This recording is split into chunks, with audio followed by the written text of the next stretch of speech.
Well, good morning, ladies and gentlemen. This is Charles as Doctor of Ghetto with video response or audio response, actually, to a webcam recording by David Carroll, who is just a YouTuber, just like me in a way, but more experience and more awareness of what's going on with the community at large, especially here on the YouTube community.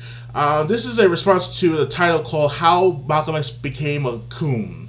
This is recorded back sometime in May or 2015, May 21st, 2015. And in this video, Mr. Carroll, David, he actually explained about how it kind of applies to me in a way. What he's saying about like how most of the people, majority of the people were considered to be doing groupthink and stuff like that, and within the black community. And when I was excluded from many things, or took part in many things, but was mainly more excluded from a lot of things at the same time. You know how like where you go to the basketball program in your community where there's especially you were forced into when you were a child, and most of those kids hate you for being there or because of the way you act, talk, speak, and things like that. Well, that really if they ridicule you of being that type of person, and as well as try to how should I say just to exclude you, ostracize you from the group, you basically tend to have tendencies of feeling dejected, being in a state of loneliness, and as well as want to create vengeance towards the group of people that did it towards you. And after a while, throughout most of my life, actually, I felt very secluded from most of my peers in my neighborhood. This is back at least 5 years ago. I felt that way, and before 5 years ago, like 5 years and earlier, I had this feeling that something's not right with the situation, with all this stuff going on about the presidency, about the government, about the society at large. Not thinking about society, but also my community, my actual New York City area, but especially the neighborhood I'm living in. Now, to those who are listening in my neighborhood or whatever, if they are aware of my YouTube channel, it's nothing against you, today's world, really.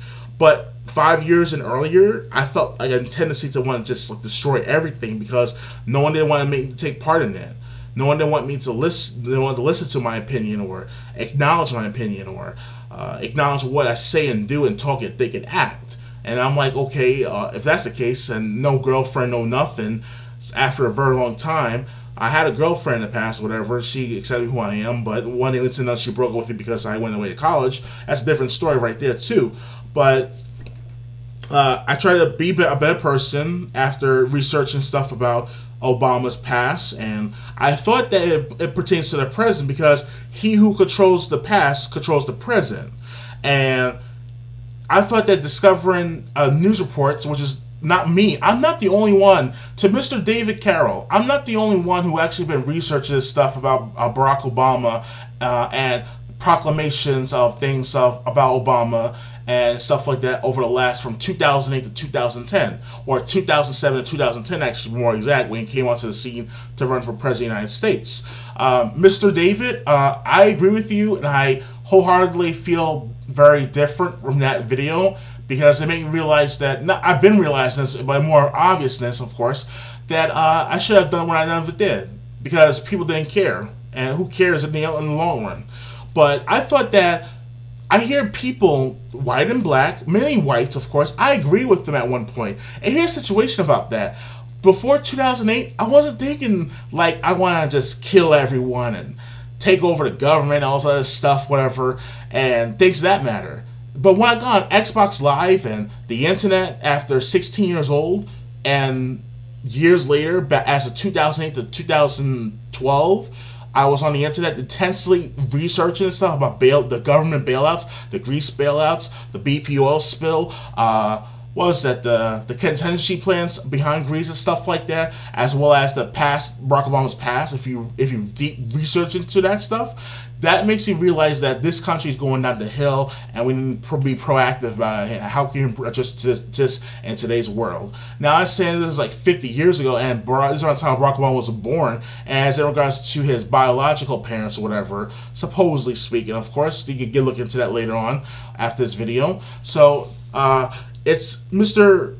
David and his supporters. I understand your perspective, but you have to understand that I was taught a certain way to learn about Malcolm X, to teach about other leaders from the Civil Rights era as well as the slavery times, like Harriet Tubman, and then later on the progressive era, W.E.B. Du Bois and Booker T. Washington. And when Obama came onto the scene, you realize that when you look at him a certain way, or heard about what he later on after became president of the United States, you wonder to yourself, why is it that Gawker.com, Postmail.com posted these news reports about Obama's past? Literal, detailed information about Obama's past that's pertaining to a communistic agenda in the United States. So this is nothing like I actually tried to take down a brother or take down a man or whatever, and because I was not a part of the groupthink process. No, it's the fact that I was trying to be a journalist. A citizen journalist, excuse me. I was just a regular citizen journalist / advocate for change. I saw the corruption in government. I saw those bailouts occurring in the government.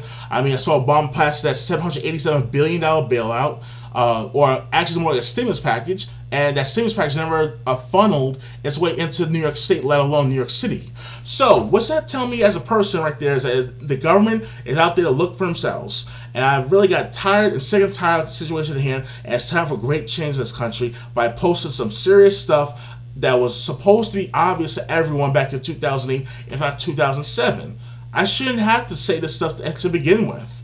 This isn't about the past and the present, or the past only, and thinking that I'm just bringing up stuff just to start conflicts or whatever. It's the fact that it's facts and information that affects us to this day. If there is a communistic agenda in this government that has been going on since 1960s, after when Malcolm X died, after when Dr. King died, after when Marcus Garvey died, after when JFK died, that means is that something has to give to change the situation at hand. But you know what? Nothing has changed after I exposed this information about Hannah at first. Now, I'm not the only one who exposed it. Pastor Mannon's been talking about this stuff for many years, months before I talked about it. So I started making videos months after Pastor Mannon started talking about Obama and his past, calling him, Pastor Mannon calling him a nigger and stuff like that. That's his opinion too. I was thinking to myself, I heard of Pastor Mannon in the past, somehow, some way, talk about George Bush or whatever, but I never really thought that he was legitimately a legitimate pastor or leader, really.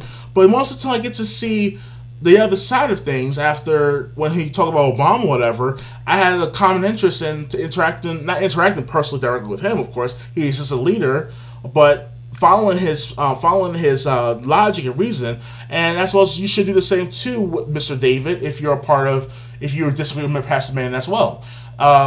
There's other leaders too. There's Alan Keyes, who was a candidate for the 2008 presidential election. He actually questioned Obama's records, stuff like his birth certificate. That's a legitimate claim. And don't get me wrong, that's not an opinion. It's not an opinion at all. It's a literal suspicious claim, because how is it that when Mr. Obama, candidate Obama at the time, knew about his records, stuff like that, and it was tampered with right before the election, or right before, many years before the election, and he's trying to run for president knowing that it catches up to him? I'm not saying that we should kill him and lynch him and all that stuff, whatever you think that white people will do to whoever. I don't know what, I mean, I hear people wanting to kill Obama on the internet for goodness knows how long, Mr. David. But we have to come to some conclusion that we have criminals in the White House, and not only the White House but the government itself. Now, I'm saying no one's not picture perfect. We all have sins. We all have a dark past or a dark side to ourselves. But what comes down to the levels of many things, the pinnacle of many things, the debt that's been accumulating for the last 10 to 15 years. It went from $5 trillion in the 1990s to now 18 trillion in 2015, as of 2015. So there's going to be this. That's the exponential concept that Peter Schiff was talking about back 5 to 7 to 8, maybe 9 years ago. And I heard about Peter Schiff after 2008. So I heard about this stuff right before the bailouts and the big recession, or the actual I'm sorry, I had someone in the background, the depression. So basically, I feel like that I'm trying to do something right for this country by reporting the news, telling the truth. My family, my neighborhood tell me to tell the truth, look up to God and praise God, glory and stuff like that, and things will go my way. Pray everything to come your way. But you know what? It didn't occur to me after, 20 years old. So I gave up on hope after I realized this information about Obama. Not to say I blame everything on Obama personally, but you realize something of your life where the more truths you find out, the more the more truths you find out, the more aspects of things you have to do for your life, the worse it gets for you, in a way that you realize you don't want to live anymore after a while because of that. I think, what's the point of this actual point of living as a human being, where everything is so corrupt and everything is so against you and these forces at will? Like, you tried to work hard, you try to go to college, you try to be around people who are like-minded and do stuff, but in the end, you get screwed over because they harass you, because you look different, you act different, you sound different. And I get that a lot. Oh, you talk white, you this and that and the other thing. And I felt, and think about saying it to me, doing it to a point where you exclude me from many things. Not saying that I didn't took part in anything really, but it was like the first 10 years later was hell. I went from public school to public school, and throughout the entire New York City area, nothing but hell. And my mom tried her best to help me with my situation at hand after our father died, and that was ridiculous right there. But it's like this perpetual cycle of self-hatred or whatever.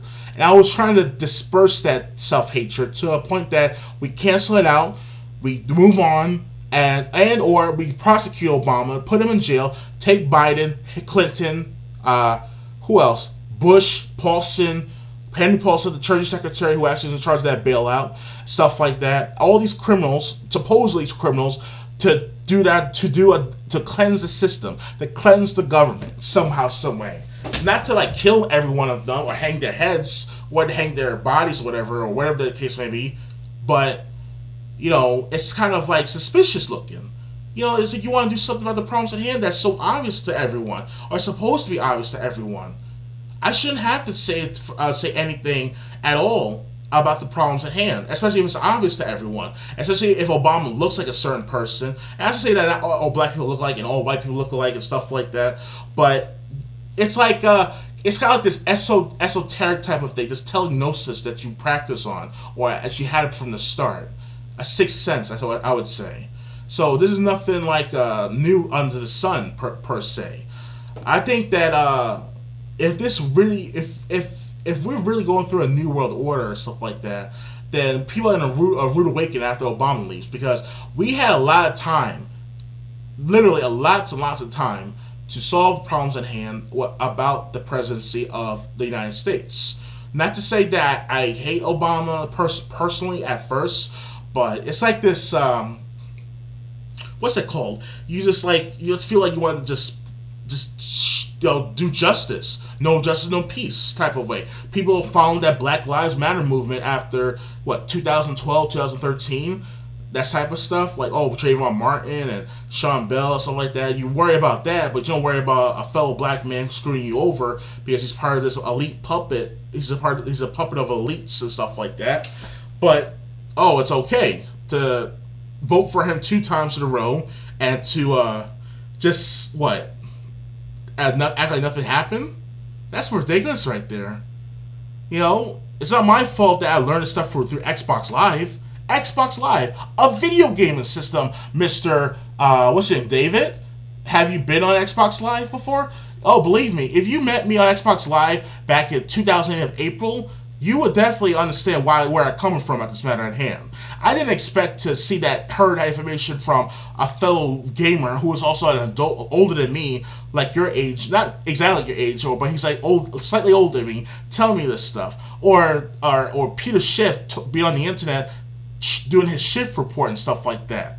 This internet is one big clusterfuck of information, and it should have come to a point of taking action after a while. No offense to people. This is ridiculous right here. I shouldn't have to feel depressed and stressed out and feel like that I'm a piece of shit most of my time.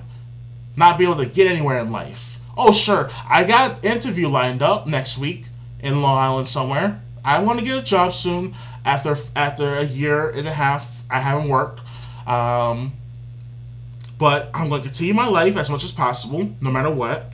But there's this back of the brain type of feeling where it's like, man, I shouldn't have to feel like I want to take on the world to destroy the world or whatever because of this information about that destroy my beliefs. Because when you destroy my beliefs about Malcolm X, and destroy my beliefs about Marcus McGarvey, and you just destroy my beliefs about Martin Luther King Jr., and it all comes crashing down on you because of what? Some other person tell you that this particular thing is going on, the government, or that they're going on particular in society, and I didn't know about this until after it happened.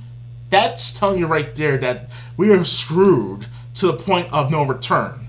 Now, if there's ever going to be a major civil war in this country after Obama leaves, I feel sorry for this country. I'm not going to be an American anymore. I'm going to move out and move into Missouri around better, loyal women, because I have a hard time interacting with women in my area who are supposed to be loyal or have that feminine thing to make up with the masculinity and stuff like I have. I have like a masculine approach supposedly, but based upon what you say, Mr. David Carroll, that I may be effeminate because I'm considered to be those typical black male about the passing on bullshit around. Not say it's bullshit entirely, but literally, but the information, a belief of me do whatever I need to do for myself to others on the internet and be anonymous. I know I'm anonymous per se right now, but I'm actually not anonymous. I'm saying my first name. You know where I live around. I live around a certain area. It's New York City. So you know where I live. Not exactly where I live, but you see me around if you actually come to this area, that is. But all I'm saying, that my point is this. If, and only if, we're supposed to have facts in this world, we should follow those facts.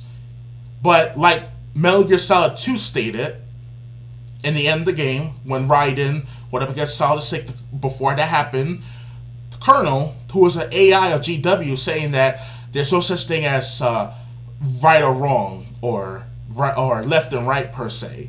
Let alone, not only that the information that you have, or the beliefs that you have, are not even what you think they are at all. It's all nothing but either farces or lies, or maybe it's just what it is. Nothing but fluff. So, well, thank you, Mr. David. Mr. David, after making that 30-minute video. I greatly appreciate your time and effort in listening to this audio, and as well as to your supporters and followers on YouTube. If you want to see more videos of mine, just check the past videos on my YouTube channel. You know, I don't have to search it. I'll give you everything on this video page. Just search for it on the internet. It's all there for us to see. I don't have to keep my mouth shut forever and ever, because what? You guys are in denial and you screw me over? Literally? You're telling me I have to believe in Malcolm X's teachings and stuff like that? But then when it comes down to the guy who in somewhere upstate, or somewhere in California, somewhere in Mexico, whatever, telling you what's going on in this country, that right there is a screwed up way of feeling that, whoa, what just happened in this like world for the last 50 years? And the big O, tell about the story about what happened with people 40 years ago as of the year 2000. So this is like a paradox going on around here. A weird paradox. So thank you, Mr. David Carroll, and thank you, YouTube, and ladies and gentlemen, have a nice day.